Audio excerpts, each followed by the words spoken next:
Let's get one thing straight, right from the start. I've just finished reading Miles Behind Me.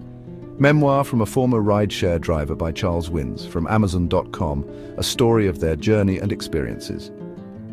And it really got me thinking. Not about selling books or the intricacies of online retail, but about the sheer number of miles we all rack up in our lives.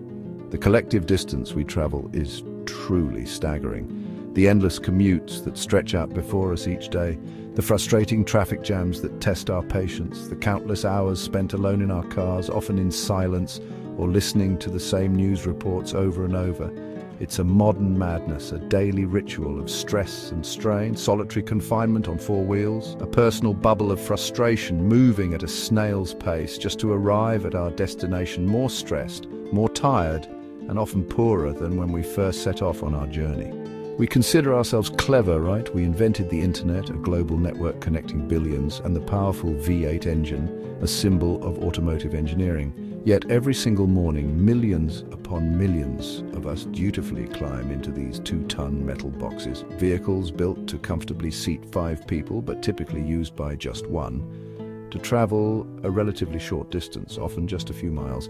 It's like using a massive combine harvester designed for vast fields to simply trim your small suburban lawn. The underlying logic completely falls apart under scrutiny. Now, I'm certainly not suggesting that we should all rush out and sell our cars. The car represents freedom, the open road, and the ability to explore, but our relationship with this symbol of freedom has, unfortunately, become quite dysfunctional and unhealthy. We're essentially slaves to the daily commute, trapped in its repetitive cycle, prisoners of the A road, bound by its asphalt constraints. But are we actually getting anywhere meaningful in this daily grind, or are we just endlessly going in circles, burning precious fuel, wasting valuable time, and testing the limits of our patience? So, if this isn't working, what's the alternative? What other options are available to us? Perhaps a quiet revolution, a subtle but significant transformation in our thinking. Ride sharing, the simple act of sharing our journeys. I fully understand that sharing a car with strangers might sound a little odd, even a bit daunting at first, but remember, this isn't about giving up your car entirely or sacrificing your independence. It's simply about using it and utilizing our existing road infrastructure in a much smarter and more efficient way. Ride-sharing has the potential to transform a lonely and often quite expensive daily chore into something significantly better for everyone involved. It's undeniably cheaper, saving you money on fuel and maintenance. It's demonstrably greener, reducing our carbon footprint and helping the environment, and, dare I even suggest, it can be more sociable, offering opportunities for connection and conversation. Just imagine the possibilities of filling those currently empty seats with potential connections, not simply wasted space and missed opportunities. It's truly time to fundamentally rethink the way we approach our daily travel. So let's explore what happens when we embrace this change and see where it leads us. Let's talk about the one thing every driver universally dreads. It's that moment when you realize just how much your car is actually costing you. The never-ending cost of running a car. It seems like there's always another bill, another expense lurking around the corner. Insurance, that annual sting, tax, another unavoidable expense, and the dreaded MOT. Then there's servicing, those essential checkups that always seem to come with a hefty price tag, and of course fuel. It's a financial black hole, constantly sucking money from your bank account, a never-ending cycle of expenses. Watching the fuel pump spin is a national misery, a shared experience of watching your hard-earned cash disappear. 50 quid vanishes before you've even left the forecourt, and that's if you're lucky. Now imagine cutting that cost in half or even more. Think of what you could do with all that extra money. That's the beauty of ride-sharing. A simple solution to a very expensive problem.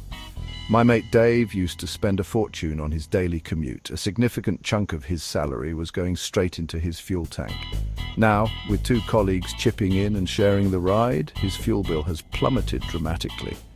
He's basically getting paid to drive to work, a complete turnaround from his previous situation. It's not just fuel that he's saving on.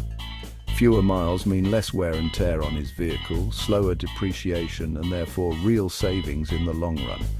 We're talking hundreds, even thousands of pounds a year saved simply by sharing the ride. Why bear the whole cost of driving when others are going the same way, heading in the same direction? It's like buying drinks for strangers at the bar while your mates sit tight and watch, a completely illogical situation.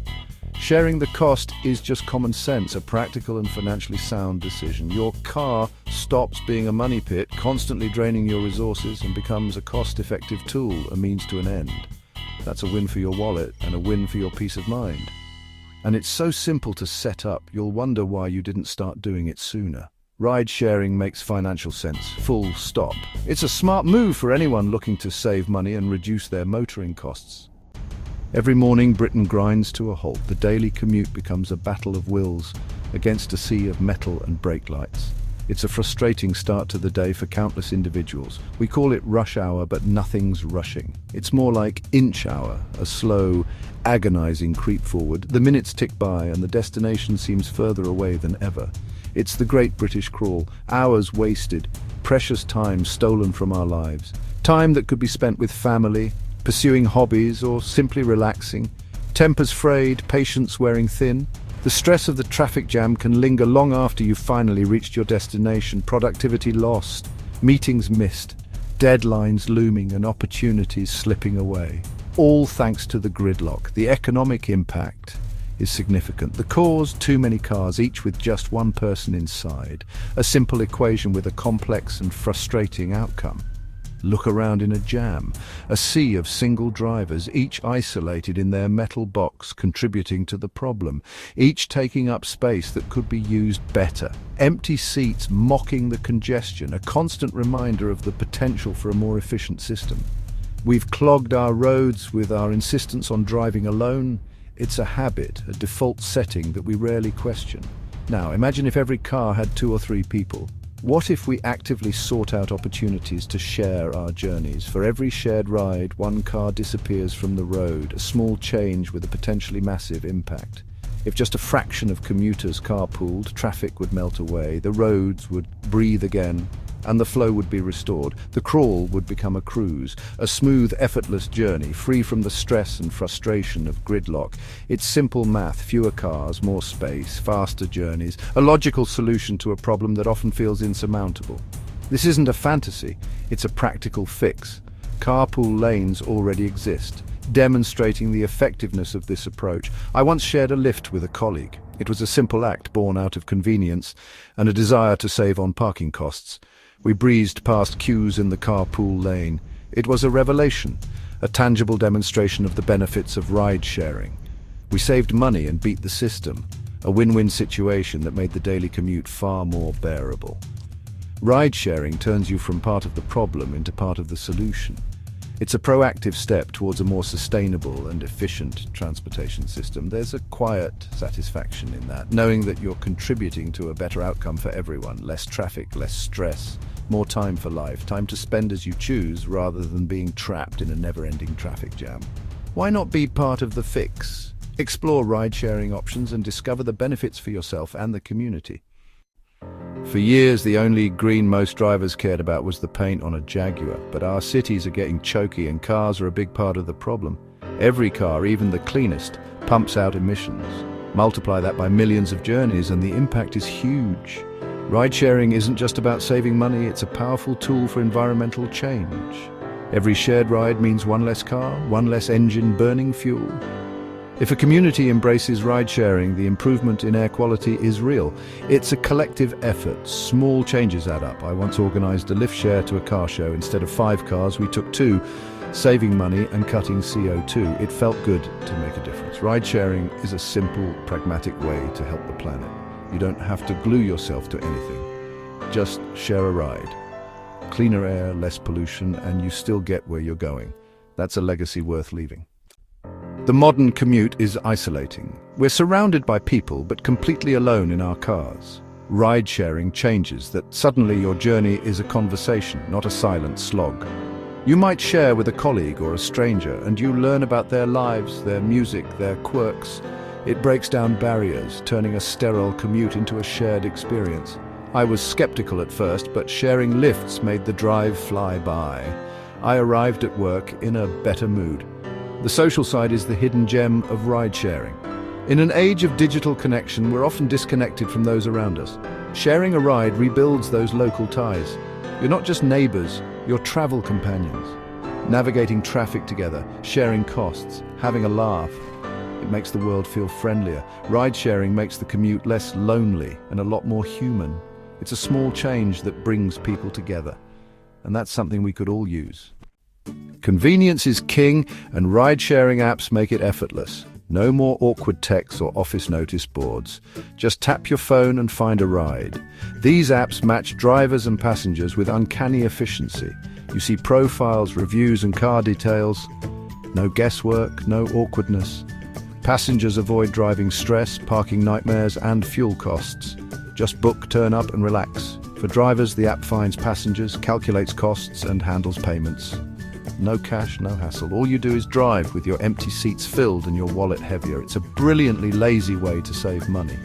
This convenience makes ride-sharing a real alternative for busy lives.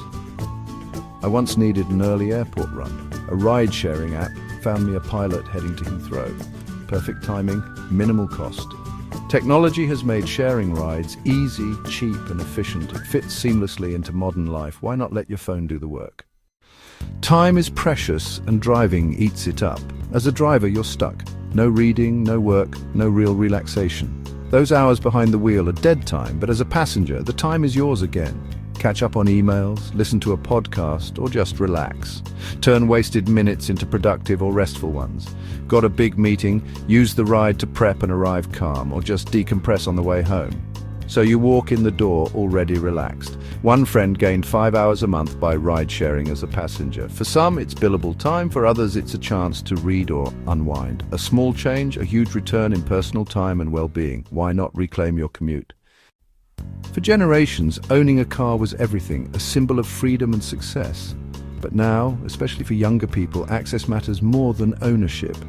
Why own something expensive when you can use it only when you need it? It's the Netflix mindset, access over possession. The same logic now applies to transport. For many, especially in cities, the car is a utility, not a status symbol. Ride-sharing fits perfectly. Mobility on demand without the costs of ownership. It frees you from insurance, parking, and maintenance headaches. Use ride-sharing for the daily grind. Save your resources for the drives you actually enjoy. It's about being smarter, using the right tool for the right job. The car isn't going away, but our relationship with it is evolving. Embrace access, not ownership, and travel becomes simpler and cheaper. That's the future of getting around. So, here we are. We've looked at the costs, the traffic, the pollution, and the loneliness of solo driving. Ride-sharing isn't a fad. It's a smarter way to travel. It's about making our roads, wallets, and air cleaner, and our commutes less soul-crushing. The miles ahead don't have to be like the miles behind. We can choose to be part of the solution, save money, cut congestion, breathe easier, and maybe make a friend. This isn't about giving up cars, it's about using them better. The old way, one person, one car, just doesn't make sense anymore. Technology lets us connect and share the load. Next time you get in your car, look at those empty seats. See opportunity, not wasted space.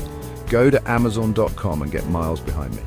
Memoir from a former rideshare driver by Charles Wins to see the experiences from ride-sharing, improving yourself and understanding it's not just you. We all are enduring challenges. Like, share and subscribe.